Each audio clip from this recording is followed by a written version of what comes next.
जिसने भारत को गुरुदेव रविंद्रनाथ ठाकुर के माध्यम से राष्ट्रगान दिया था। हर भारतवासी जन गण मन राष्ट्रगान गाकर के गौरवान्वित होता है। ये वही पावन धरा है जिसने भारत की आजादी का अमर मंत्र बन चुका वंदे मातरम का उद्घोष किया था और भारत को, स्वतंत्र भारत को राष्ट्रगीत भी दिया। ये बिपिन चंद्र पाल की धरती है, ये डॉक्टर श्यामा प्रसाद मुखर्जी की धरती है, ये रामकृष्ण परमहंस की धरती है, स्वामी प्रणवानंद जी की धरती है और पूरी दुनिया के अंदर पूरी मजबूती के साथ उद्घोष करने वाले स्वामी विवेकानंद की धरती है, जिन्होंने कहा था गर्व से कहो कि हम हिंदू हैं। बहन और भाइयों, ये वही पावन धरा है। मां से लाहड़ी ने अपनी आध्यात्मिक ऊंचाइयों से जिस पावन धरा को एक नई ऊंचाई दी हो। मैं देख रहा था, अभी मैं कुछ देर पूर्व आसनसोल की धरा पर था, माता तारा की पावन साधना स्थली। भारत भर के साधक आते हैं, वीर भूमि में आकर के वहां की धरती से शक्ति अर्जित करते हैं। ये बंगाल की धरती है। कांग्रेस, कम्युनिस्टों ने और टीएमसी ने अपनी तुष्टीकरण की राजनीति के कारण बंगाल की धरती को कठमुल्लापन की राजनीति का अड्डा बना दिया है। लेकिन बंगाल की धरती मां काली की धरती है, बंगाल की धरती मां दुर्गा की धरती है, बंगाल की धरती मां तारा की धरती है। बंगाल की धरती में कठमुल्लापन की संस्कृति और घुसपैठियों को नहीं चलने देंगे।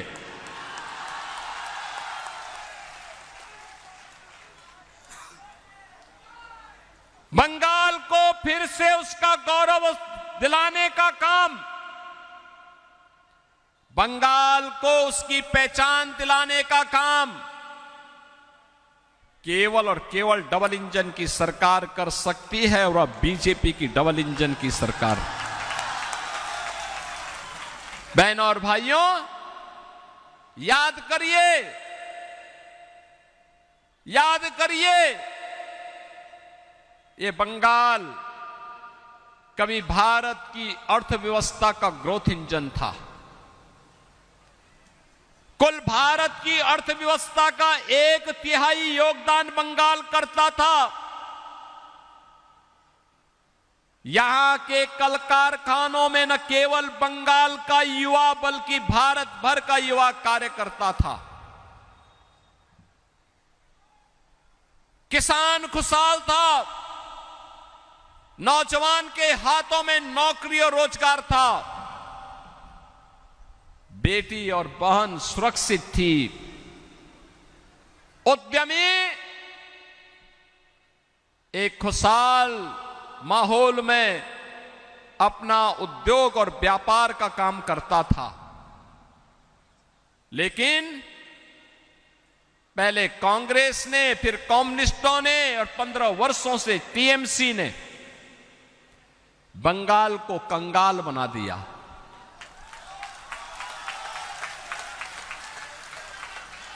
बंगाल की इकोनॉमिक लीडरशिप को,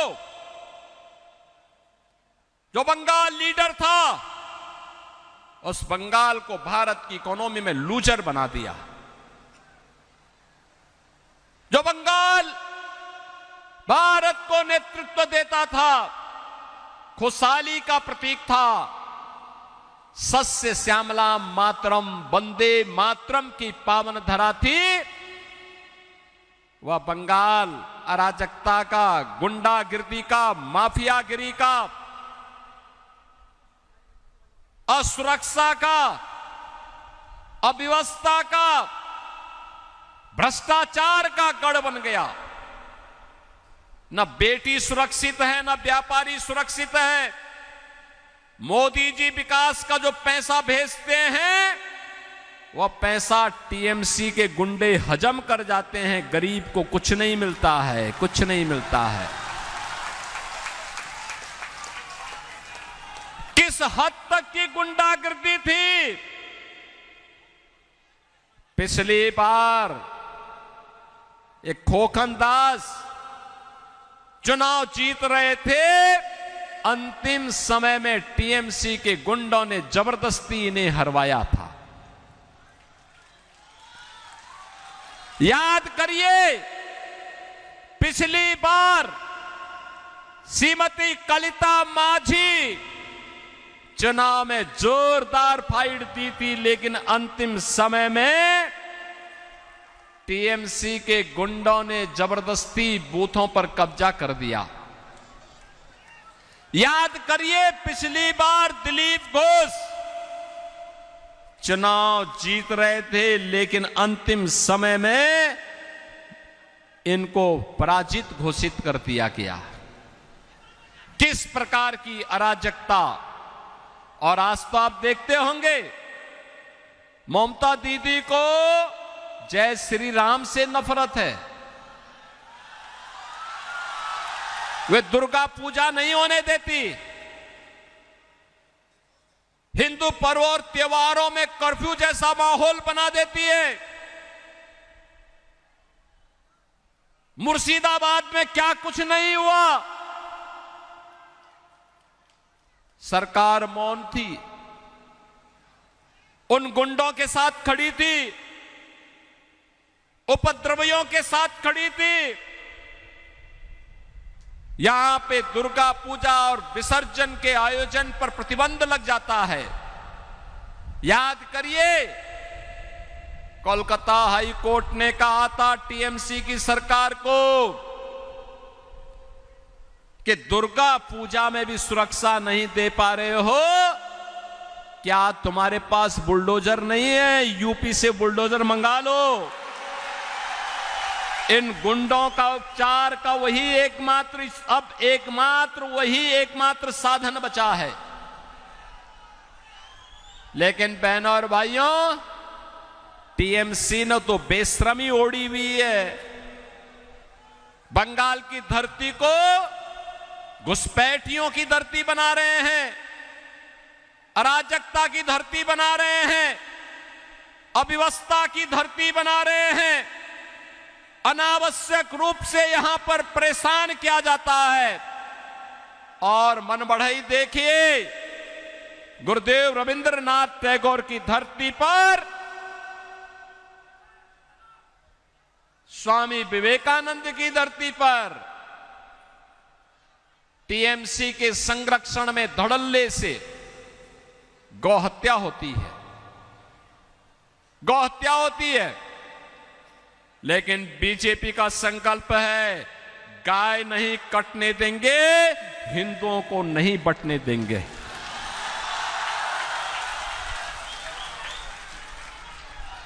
नहीं बंटने देंगे। हमारा संकल्प है, जो अराजकता यहां पर टीएमसी, कांग्रेस और कम्युनिस्टों ने फैलाई दे, इसी प्रकार की अराजकता 2017 के पहले उत्तर प्रदेश में भी थी।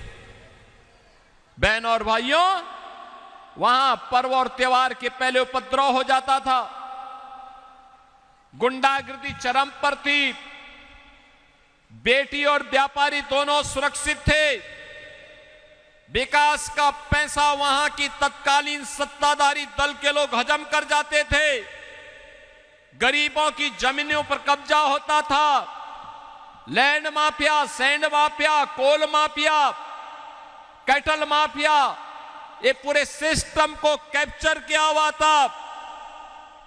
और चारों ओर जनता करा रही थी। बहनों और भाइयों, राम जन्मभूमि आंदोलन के दौरान तत्कालीन सत्ताधारी दल के द्वारा किस प्रकार का अत्याचार किया गया था। राम भक्तों पर गोली चलाई गई थी, राम भक्तों पर लाठी और डंडे का प्रहार होता था, अराजकता चरम पर थी। लेकिन 2017 में सरकार बनी। आज का उत्तर प्रदेश नए भारत का नया उत्तर प्रदेश है। याद करिए, लगभग 7,000 से अधिक कारखाने बंगाल में हट गए, भाग गए, और उत्तर प्रदेश में पिछले 9 वर्ष में 17,000 नए कारखाने लगे हैं। बड़े बड़े कारखाने, बड़े बड़े कारखाने। एमएसएमई यूनिट यहां पे 16,000 से अधिक बंद हो गई। यूपी के अंदर 96 लाख एमएसएमई यूनिट लगी है। याद करिए, पहले उत्तर प्रदेश में जय श्री राम बोलने पर प्रतिबंध होता था, और अब तो विश्व का सबसे बड़ा हिंदू मंदिर अयोध्या में राम जन्मभूमि का बन करके खड़ा हो गया है। कोई रोक पाया? क्या कांग्रेस, कम्युनिस्ट और टीएमसी या इनके पार्टनर रोक पाए?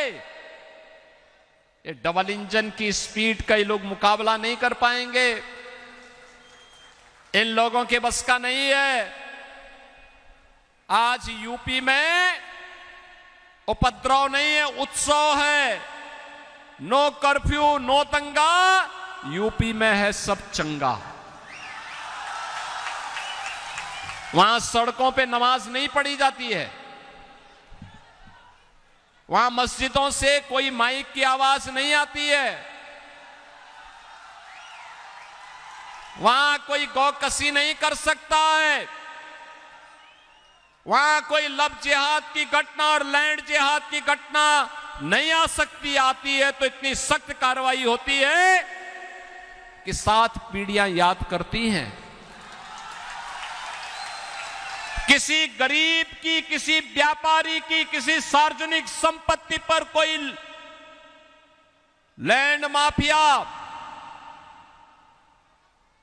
कब्जा करता है और लैंड जिहाद के तहत कब्जा उसने की है, वे संपत्ति वापस सरकार लेती है उससे और वहां पे गरीबों का आवास बनाती है। आज हम लोगों ने यूपी के अंदर 65 लाख गरीबों को आवास दिया है। 16 करोड़ गरीब वहां फ्री राशन प्राप्त कर रहे हैं। 10 करोड़ लोगों को आयुष्मान भारत के अंदर 5 लाख रुपए की फ्री में स्वास्थ्य की सुविधा उपलब्ध है। बहन और भाइयों, 4 लेन 6 लेन की कनेक्टिविटी है, एयर कनेक्टिविटी है, रोपवे की बेहतरीन पब्लिक ट्रांसपोर्ट मेट्रो की सुविधा भी है। कोल माफिया, सैंड माफिया और ऑर्गेनाइज क्राइम का माफिया मिट्टी में मिल चुका है। ये डबल इंजन की सरकार है। नौजवान के कार्य हाथों को कार्य है, उसको नौकरी और रोजगार है। किसान के चेहरे पर खुशहाली है। यूपी के अंदर आलू का दाम 15-16 रुपया मिल रहा है किसान को, और बंगाल में 1 से 1.5 रुपया नहीं मिल रहा है। यहां पे चावल उत्पादन करने वाला, धान उत्पादन करने वाला किसान लगातार परेशान है, क्योंकि धान की उपज कम हो रही है। परेशान है, दाम नहीं मिलता। और यूपी के अंदर किसान को कई गुना उसका उत्पादन बढ़ा है,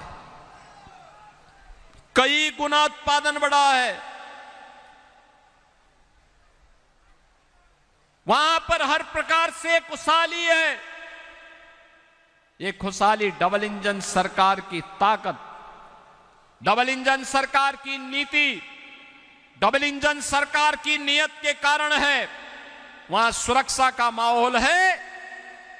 बंगाल में सुरक्षा को टीएमसी के गुंडों ने समाप्त कर दिया है। और इसीलिए मैं आपसे कहने के लिए आया हूं, भारत की कल्चरल कैपिटल के रूप में अपनी पहचान बनाने वाले बंगाल को फिर से कल्चरल कैपिटल बनाने के लिए डबल इंजन सरकार की आवश्यकता है। हमारा बंगाल घुसपैठियों की अराजक गतिविधियों का अड्डा नहीं बनना चाहिए। याद करिए, ये टीएमसी, ये कांग्रेस, ये कम्युनिस्ट बांग्लादेश में हिंदू मारा जाता है, मौन हो जाते हैं,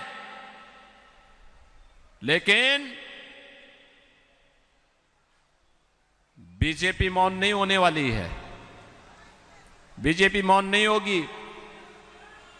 और इसके लिए हमने कहा है, आप यहां पर डबल इंजन की बीजेपी सरकार लाइए। एक घुसपैठ को तो रोकेगी ही, जो पहले से आकर के यहां कब्जा किए हुए हैं, इनको कान पकड़ करके बाहर का रास्ता दिखाने का काम केवल बीजेपी की डबल इंजन सरकार करेगी।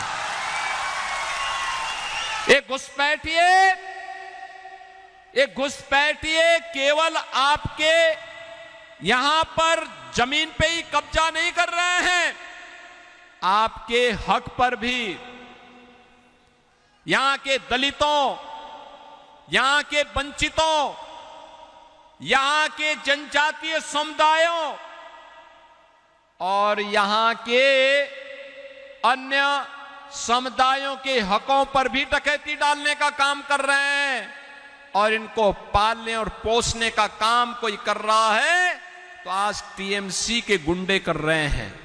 और इसीलिए मैं तो अभिनंदन करूंगा आप सबका कि टीएमसी की इस अराजकता का जवाब देने के लिए हजारों की संख्या में आप लोग बीजेपी के समर्थन में उतर करके कार्य कर रहे हैं। मैं जानता हूं आप पे अत्याचार हुए थे। 2022 में किस प्रकार की निर्ममता ढाई गई थी, कैसे यहां पर लगातार प्रताड़ित किया गया था और कैसे बंगाल की धरती पर अनावश्यक टॉर्चर की कार्रवाई यहां पर करने का प्रयास किया था। लेकिन इस सब से हट करके आज आप बेखूब देश के लिए, बंगाल की अस्मिता के लिए आज बीजेपी को समर्थन देने के लिए आए हैं। और इसीलिए मैं आपका अभिनंदन करता हूं, आपका स्वागत करता हूं। आपका ये उत्साह हम लोगों को कार्य करने के लिए एक नई प्रेरणा देता है, आगे बढ़ने की प्रेरणा देता है। और बहनों और भाइयों, मैं आपको इस बात के लिए आश्वस्त करने के लिए आया हूं, डबल इंजन की बीजेपी की सरकार आएगी तो मोदी जी जो पैसा भेजेंगे वह पैसा बंगाल के विकास में खर्च होगा, बंगाल के गरीब के लिए, गरीब यहां के जनजातीय समुदाय के लिए, यहां के दलितों के लिए खर्च होगा, घुसपैठियों पे खर्च नहीं होगा। यहां कोई उपद्रव नहीं कर पाएगा। बंगाल फिर से उत्सव की भूमि बनेगी। भारत की कल्चरल कैपिटल के रूप में अपनी पहचान बनाएगी। क्राइम कैपिटल नहीं, कल्चरल कैपिटल कहिए। और बंगाल उस कल्चरल कैपिटल की राजधानी फिर से बनेगी, कि पहचान के साथ अपने आप को आगे बढ़ाएगा। और इसी दिशा से आज मैं आपके बीच आया हूं आपसे कहने के लिए कि बहनों और भाइयों, हम सबको बंगाल विधानसभा चुनाव में बीजेपी के प्रत्याशियों को चुनाव जिता करके भेजना है। आपका आशीर्वाद बीजेपी को प्राप्त होगा, सबका आशीर्वाद प्राप्त होगा। दोनों हाथ उठा करके मुझे बताओ, होगा ना? तो मैं आपसे बोलूंगा, मैं यहां से बोलूंगा कि अंधकार हटाबे, आप बोलेंगे सूरज उठेबे, कोमल खिलबे, बोलेंगे ना? अंधकार हटबे, सूरज उठबे, कोमल अंधकार सूरज कोमल, सहमत है ना? ऐसे ही मैं बोलूंगा, पलटानो दोरकार, चाई बीजेपी सरकार, पलटानो दोरकार। आपका आशीर्वाद हमारे इन तीनों प्रत्याशियों को प्राप्त होगा। मंच पर हैं श्री दिलीप घोष, बोलपुर विधानसभा क्षेत्र से, ओस ग्राम से श्रीमती कलता माजी और नानूर से श्री खोखन दास। आपका आशीर्वाद प्राप्त होगा। दोनों हाथ ला करके बोलो, दोनों हाथ ला करके, जहां तक आवाज जा रही है, दोनों हाथ ला करके आशीर्वाद देंगे ना? आशीर्वाद दीजिए, बीजेपी की डबल इंजन सरकार बनाइए और सोनार बंगाल बनाने के अभियान को आगे बढ़ाइए। आप तैयार हैं ना? तो मेरे साथ बोलेंगे, भारत माता की, भारत माता की, भारत माता की, वंदे वंदे वंदे, जय श्री राम, जय जय श्री राम।